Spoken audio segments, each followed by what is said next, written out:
My name's Leaney and I'm the creative director for Things for Humans, which is a pop music video game studio. Currently I'm working on a game called Halloween Valentine, which is a puzzle adventure pop album set in a haunted amusement park on Valentine's Day. And this game incorporates a bunch of songs that I've written, and all of the lyrics are really just based on my personal life. The main character in the game, Casper, as he goes through, he sings these songs and learns the lessons from the songs. So my personal experiences are directly embedded in what the character in the game experiences. The message that I'm really trying to express is about vulnerability, and that's something that I've had to learn from my life and is kind of a constant, I guess, theme that pops up. So being able to create a game that says that message, that expresses that, is really powerful for me. For the narrative design for Halloween Valentine, I'm working with Alistair Baldwin, who is a writer, comedian, mostly in film and TV space. A Halloween Valentine's is a love story about two young queers who go to a haunted mansion for a Valentine's Day date, and shockingly it goes wrong. The haunted mansion is haunted in interactive, puzzle-based ways, and ultimately it's this hero's journey for Casper to find his way through this mansion, facing these puzzles which help him grow and develop to get back to his love so they can actually have a Valentine's Day date. The thing I'm most excited to bring across from my TV writing experience is the idea of a punch-up, which is essentially running scripts or narrative elements through a team again and just seeing whether you can heighten an idea, whether there's a tweaked way, a funny way to deliver a particular line. This is a really exciting way to tell a queer story because I think when you think about Valentine's Day, it is this very hallmark heteronormative story about, the man woos the woman. And I think having this idea of Halloween interjecting, disrupting, you're literally queering the narrative, and that's the perfect way to tell a queer love story. It's the kind of thing which will open doors for not just the company itself, but a lot of the creatives that are being brought onto this project.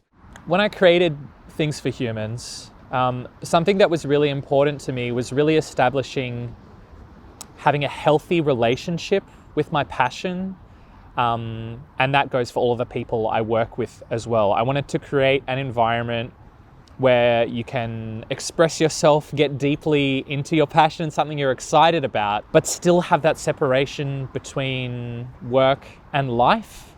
Often in creative fields, those lines get so blurred, and people can find that their self-esteem gets really, really wrapped up in their work.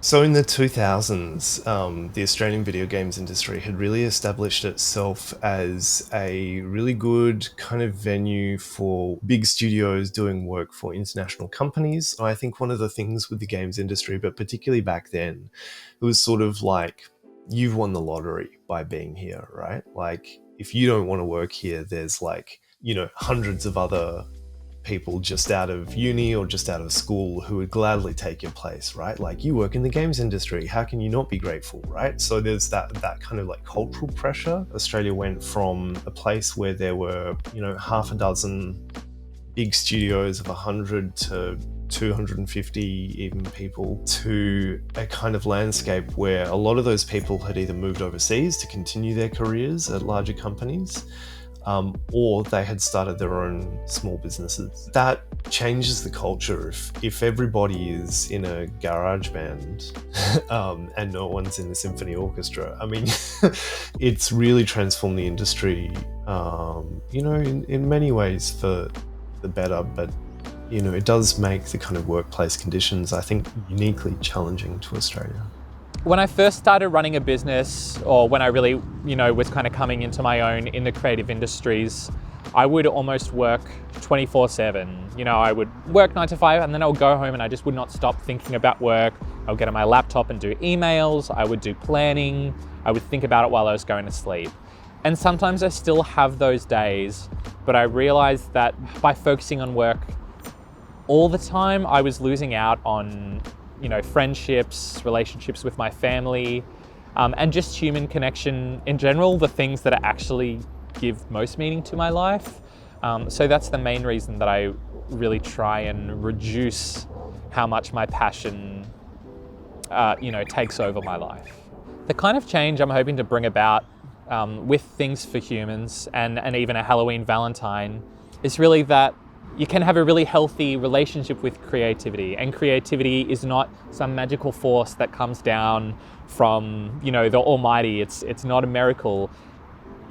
Creativity is when you actually put structure in place and you have time and you feel happy, when you have a good routine with creativity, when you have a good relationship with it, when you accept that it is work and has to have this structure and you only get better at it over time.